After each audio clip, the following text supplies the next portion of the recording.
আপনারা দেখেছেন কিশোরগঞ্জের মিঠামইন থেকে অষ্টগ্রাম পর্যন্ত 14 কিলোমিটার হাওড়ের রাস্তা রঙিন করা হয়েছে পয়লা বৈশাখ উপলক্ষে গিনেস বুকে ওয়ার্ল্ড রেকর্ড হিসাবে স্থান পাওয়ার জন্য 14 কিলোমিটারে সম্ভবত 9000 লিটার রং সেখানে ব্যবহার করা হয়েছে। রং ব্যবহার করা হয়েছে মানে কি? কেমিক্যাল না সব। আর আপনারা হাওড়ের যে রাস্তাটাতে রং করা হয়েছে আপনারা দেখেছেন, এই রাস্তাটা বাংলাদেশের খুব সুন্দর রাস্তাগুলোর একটা, মানে দৃশ্যটা সুন্দর, দুই ধারে পানি অথই মাঝখানে রাস্তাটা দেখতে চমৎকার লাগে।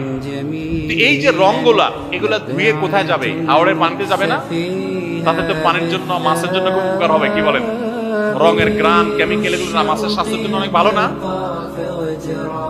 এই যে রাস্তা রং করছে, মানুষের ঘরবাড়িতে রং নাই, বাসে রং নাই, পাবলিক পরিবহনের রং নাই, ট্রেন গুলার রং নাই, সিল সপ্পর আপনার সালবাকলা উঠে গেছে, অবস্থা খারাপ, কোনো শ্রী নাই, রূপ নাই, জায়গা মতো রং না করে কোথায় রং করতেছে? রাস্তায়। তাও আবার হাওড়ের মধ্যখানে রং করতেছে যে জীববৈচিত্র্য ধ্বংস হয়ে যাবে। এরাই নাকি আবার কলা বিজ্ঞানী। এরা আমাদেরকে সারাদিন জ্ঞান দিতে আসে, সবক দিতে আসে। আল্লাহ তাআলা এই অপসংস্কৃতি থেকে আমাদেরকে সবাইকে রক্ষা পাওয়ার তৌফিক দান। বাঙালিয়ানার নামে হিন্দু ধর্মের কৃষ্টি কালচার মুসলমানদেরকে চাপিয়ে দেওয়ার যে অপচেষ্টা, কিয়ামত পর্যন্ত এদেশের মানুষ এটাকে মেনে নেবে না ইনশাআল্লাহ। আজকে সারা দেশে পয়লা বৈশাখ পালিত হয়েছে। এই পয়লা বৈশাখকে কেন্দ্র করে মঙ্গল শোভাযাত্রা, হোলি খেলা, পান্তা ইলিশ নিয়ে মুসলমানদের নামধারী অনেকে মেতে উঠেছে। এটা অত্যন্ত দুঃখজনক। এই পরিস্থিতি ধর্মপ্রাণ মুসলমানদের কি করণীয় হতে পারে আপনার শুনতে মতামত আসেন ভাই? এই বিষয়গুলো বারবার বলা হয়েছে, তারপরে যদি প্রশ্ন করেছেন খুব সংক্ষেপে একটু বলার চেষ্টা করি। দেখুন, আমরা বাংলাদেশের মানুষ, বিশেষ করে মুসলমানরা অত্যন্ত শান্তিপ্রিয়। এখানে হিন্দু মুসলমান সব ধর্মের মানুষ মিলেমিশে শান্তিপূর্ণভাবে বসবাস করে।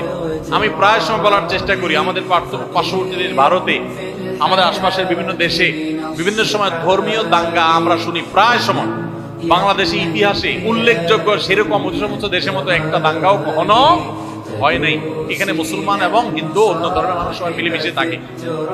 এরপরেও মুসলমানদের উপরে নানাভাবে হিন্দু ধর্মের বিভিন্ন কালচার কৃষ্টিকে চাপিয়ে দেওয়া হয়, কখনো বাঙালিয়ানার নামে, কখনো একটা ডাহা মিথ্যা হাস্যকর কথা হাজার বছরের ঐতিহ্যের নামে।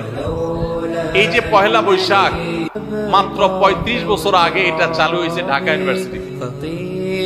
কয় বছর আগে? এই মাত্র 3 যুগ আগে চালু হওয়া জিনিসটা কিভাবে হাজার বছরের ঐতিহ্য হলো? আরে ভাই, বাংলা সনের বয়সই তো 1000 বছর হয় নাই। বাংলা সনের বয়সও কত বছর হয় নাই? এই মিথ্যুকরা, মিথ্যাবাদীরা বলে এটা নাকি 1000 বছর ঐতিহ্য। জন্মই 1000 বছর, সনের বয়সই 1000 না।